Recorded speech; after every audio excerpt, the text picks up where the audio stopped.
Now that I'm part of the senior revolution, I can't rely on my youthful glow and genetic facial symmetry to quickly and naturally endear myself to others. Darn it. This means I've had to work on my personality and become a better version of myself. Whoa, talk about a work in progress.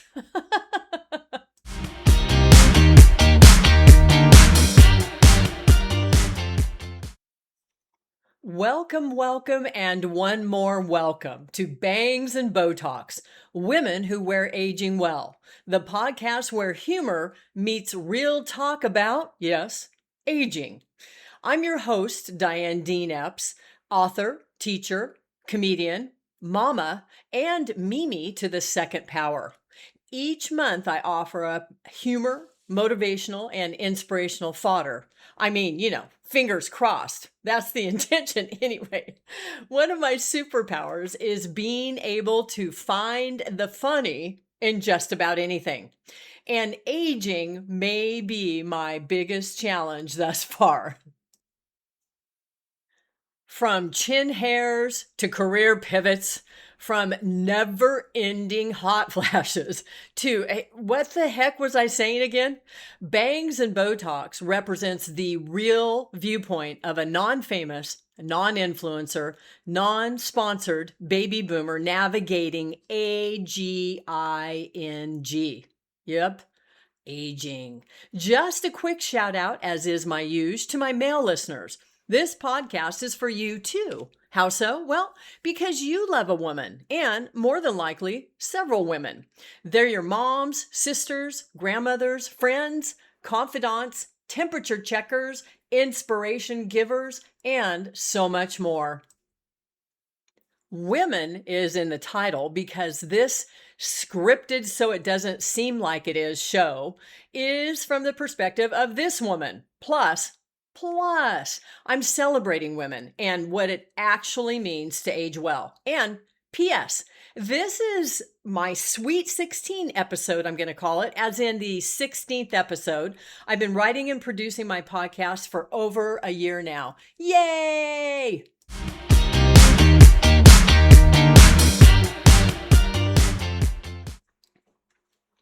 It's a slice of wonderful to be here with you today for our comedy clatch that I refer to as sit down stand up.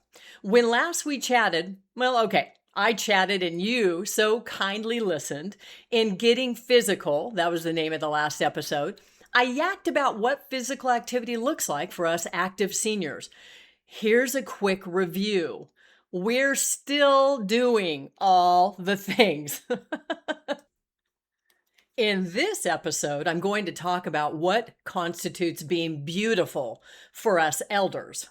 Almost daily, I tell you, I receive some sort of qualifying comment about how I look. Oh, you know the ones. You look so good, wait for it, for your age. Wait, what? Why for my age? And what is this impossible to reach bar that's been set for me now that I'm in the negative numbers on manufacturing collagen and my erratic hormone levels provide a confusing array of outputs on my face and body? I'm aging and now I need to look good doing it? Oh, woo! In this episode, Beauty and the Aging Beast, I'm going to address a master's thesis worthy topic. What is beauty? Specifically, what is beauty for an aging human specimen?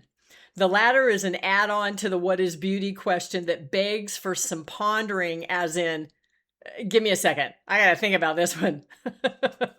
If you look up the definition of beauty via our old friends Merriam and Webster, you'll read the quality or group of qualities in a person that gives pleasure to the senses or the mind.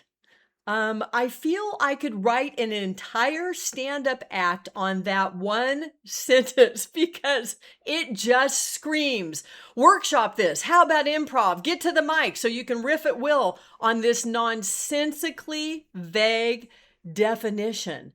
I'm supposed to give pleasure to be considered beautiful. Oh boy.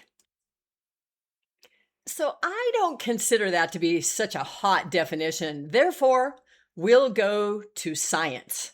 Although culturally we know that beauty standards vary dramatically, according to the science of physical attractiveness, there is such a thing. Is that crazy? There are three metrics: facial symmetry and proportions, skin and vitality, and facial charm. Oh, dear God. I can already tell I'm in big, big trouble. I mean, I've aged out of any charm, let alone facially specific charm. A closer reading about this measure of beauty lets me know that facial expressions are in play with this one.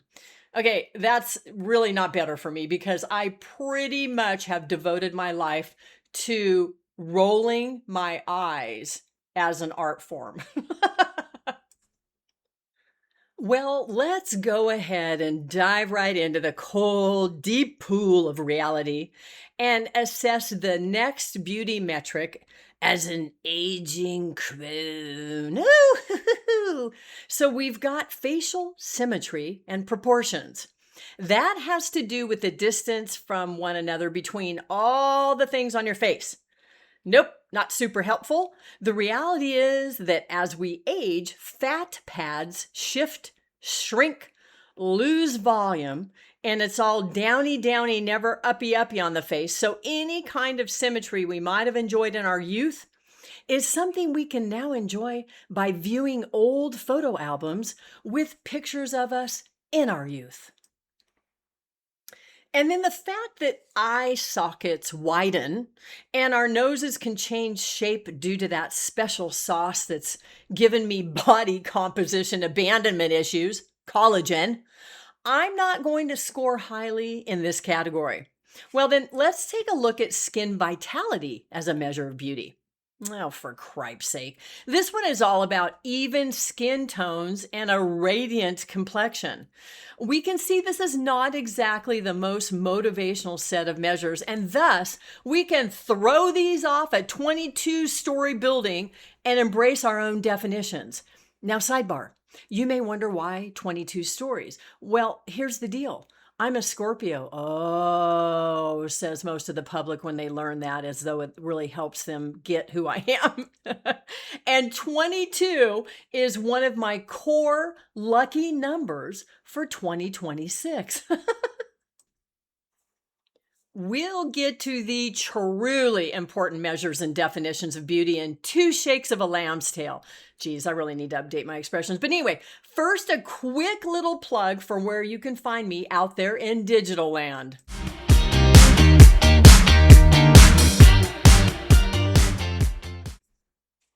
Bangs N Botox is distributed free by a number of providers: Spotify, Amazon Music, YouTube.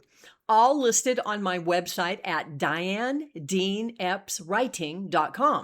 There you'll find links to my writing and information about all my published books, including the one that shares the same name as this podcast. Well, yes, Bangs N Botox. Maybe check out the book. I'd like to help get those grand Twinkies through college, so every book sold helps. Or take a sec and subscribe to my podcast so you'll know when a new episode drops.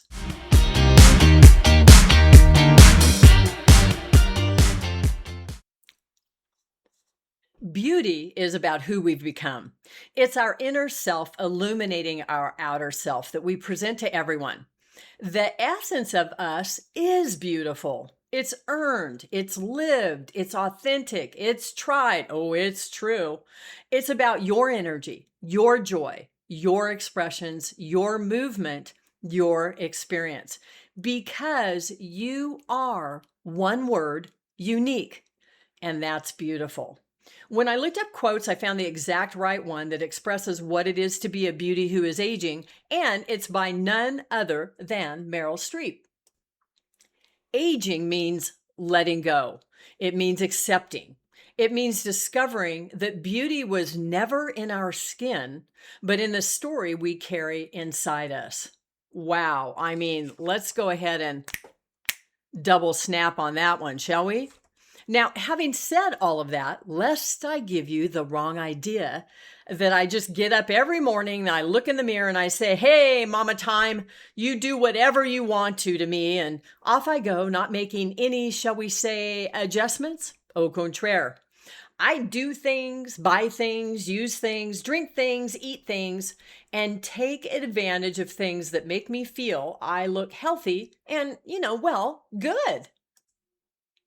That means I'm a big devotee of facial adjustment technology. Ergo, Bangs and Botox, the name of this podcast and my book, because yes, I have used Botox and I thought it did a great job. And yes, there was a day when I decided I'd just move on to some other natural, less botulistic methods like Snail Gel, the elixir that makes me look at least 30 days younger. Which brings us to story time with Diane.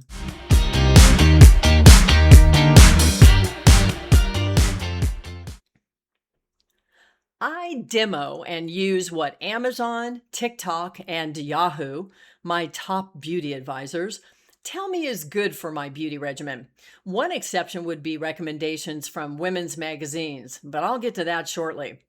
In this capacity, I consider myself an unofficial, "you're getting older, let's see if you can get better" product tester. I rather enjoy and am open to trying out new offerings. This hobby facilitates the location of interesting finds like the highly recommended face cream I recently acquired made from moose antler, an orchid that blooms once every 1,000 years, and eye of newt. As it turned out, this quality stuff eventually soaked in as swiftly as did the realization I just paid as much for this liquid fountain of youth serum as I had for my kids' first semester of college tuition. Overall, the results were pretty meh for how pricey the tincture was. Because of my belief that other countries have better skincare cred than we do, I'm more likely to demo a product concocted in another country.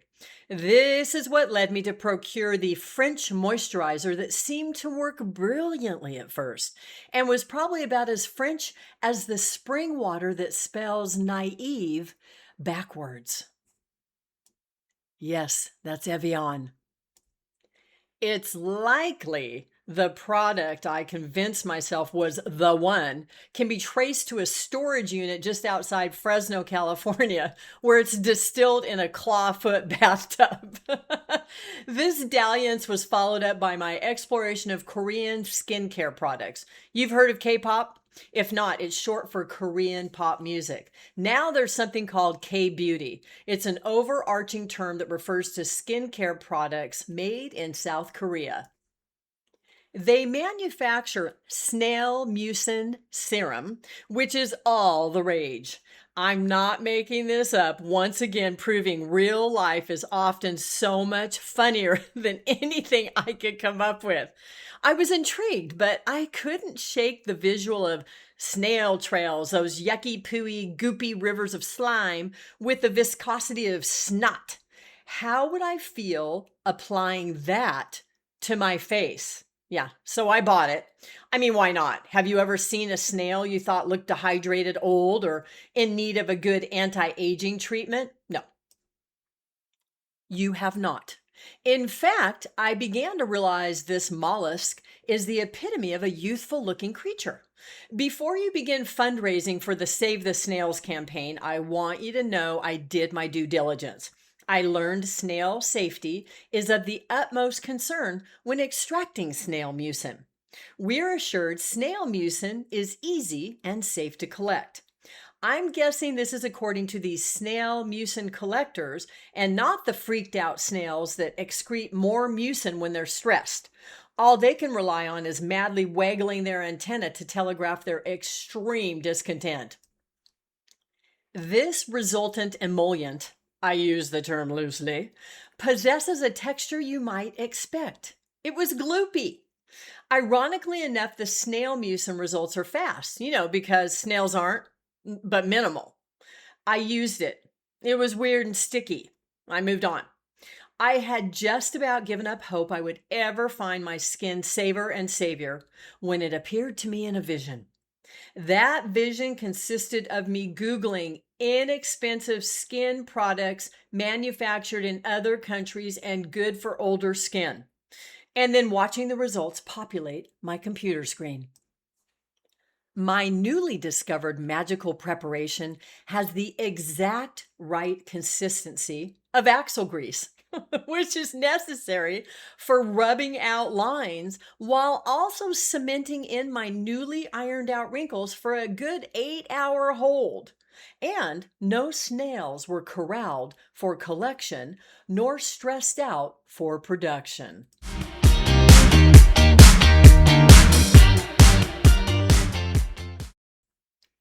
We've now come to the musical part of the show that, interestingly enough, does not mean you'll hear any music right now, rather because of copyright laws, but you can access the playlist I've created in the description. I call these songs You'll Be Humming. It's my 5th installment of Songs You'll Be Humming, and I've offered up everything in the past from a hip-themed playlist to a menopause-themed soundtrack to an empowerment-themed series of songs to a workout-themed Getting Physical song list that features 26 songs guaranteed to keep your legs and heart pumping. This time around, I've got the You're Beautiful playlist that complements this subject matter. I mean, I had to stop myself at 28 songs, 28 of them, because there's so many good ones. Of course, I've got classics like the Joe Cocker You Are So Beautiful, along with the raw and honest Beautiful performed by Christina Aguilera. You'll also hear James Blunt, Sean Kingston, In Excess, and another classic from the vault, Venus from Shocking Blue. You're going to want to loop this playlist. Maybe consider saving all of them for future listening. Just access my last 4 episodes and you'll see the links in the descriptions, just like the one you'll find here.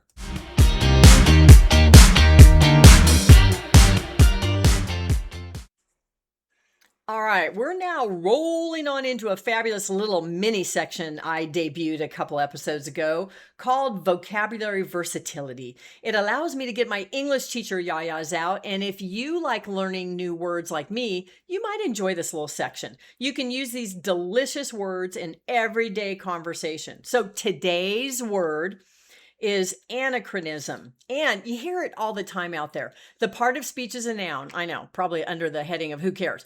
It's likely you've heard this little word before and gone, what the heck does that even mean? And then gone on to live your life happily and peacefully, secure in the knowledge that you didn't need to know what the word meant anyway. And here it is again. The meaning is it's something or someone that is out of place in time, especially something evidently old-fashioned. Oh, dear God, I feel like that's something like me. Example, the film featured an anachronism when a character used a modern cell phone in a medieval setting. Now it's your turn to use this word out there in the world and watch people act as though they know what it means.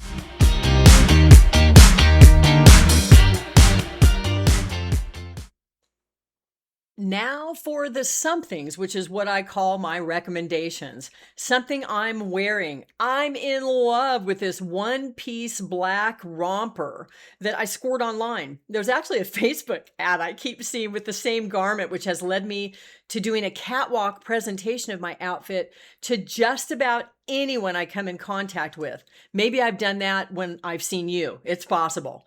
Something I'm doing.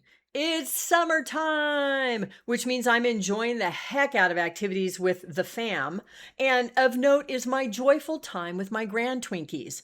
Some of these activities mean I'm donning my swimming costume, as the Brits like to call it, as we frolic in or near pools, ponds, rivers, and large puddles. Brilliant Minds is a show on Hulu starring Zachary Quinto, who you may remember from the Star Trek franchise. It's about an eccentric, however, extremely empathetic neurologist, inspired by the real-life work of physician Oliver Sacks. It's so well acted and written that you may find yourself saying, allergies as you wipe your eyes.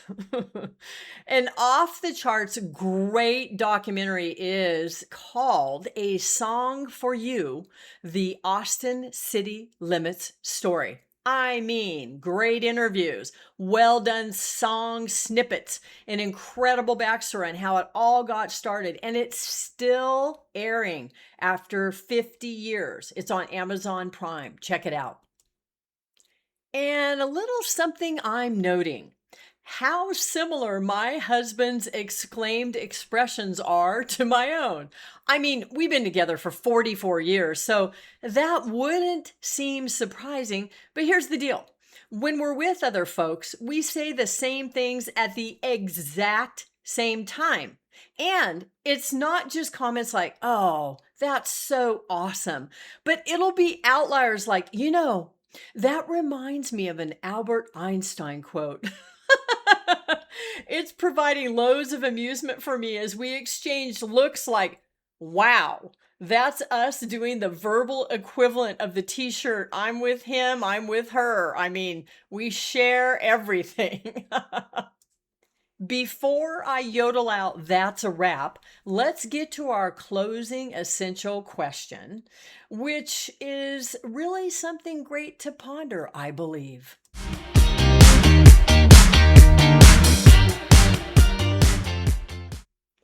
You are beautiful. Yep, just like in the last episode when I kept saying you are strong.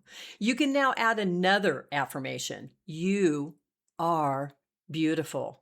And of course, that's our theme. One of the quotes besides the Meryl Streep one I shared earlier that I love is this one. Imperfections are what make us unique and beautiful. And it's so true. When I met my husband, I loved his cute little overlapping front teeth. A few years into our relationship, one of his front teeth cracked, which meant he had to have them both capped. He ended up with perfectly straight and even front teeth. I was so bummed. Boo! And beauty. Oh, beauty in the aging process. I mean, we're so much more now than we were. Here are some inspirational quotes. Beauty is not lost with age, period. Next one. Beautiful young people are accidents of nature, but beautiful old people are works of art. And the last one. I don't believe in age. I believe in energy. Don't let age dictate what you can and cannot do. The last one is by someone I might be mispronouncing, but let me give this a whirl. Tao Portion Lynch. So she was an American yoga master and author who died at the age of 101 years. And her story is fascinating. So just for fun, I'm going to spell her last name in case this interests you. See, I won't know, but let's just give it a whirl. She's hyphenated like I am. And her last name is P like Paul, ORCHON-Lynch, LYNCH. So now I have one simple, essential question for you. I know. Shocking, but it is a three-parter. So, there you go. When do you feel most vibrant and energetic? What does that feel like? What does that look like? Consider shifting your paradigm so you maximize the opportunity to experience this state of beauty. Remember, I see you, vibrant you. There you are. That's a wrap for this week, dear listeners. Our experience is a shared one. Thank you for taking the time to connect. Whether it's in person, via the airwaves, or the written word, it's all powerful in creating community. Remember, it's your right to own your space and place in this world. We need you. So take care of yourself in all the ways that make you feel strong, empowered, healthy, and yes, beautiful. You're important to our community. Until our next Bangs and Botox, Women Who Wear Aging Well, Comedy Coffee Clatch podcast, friends.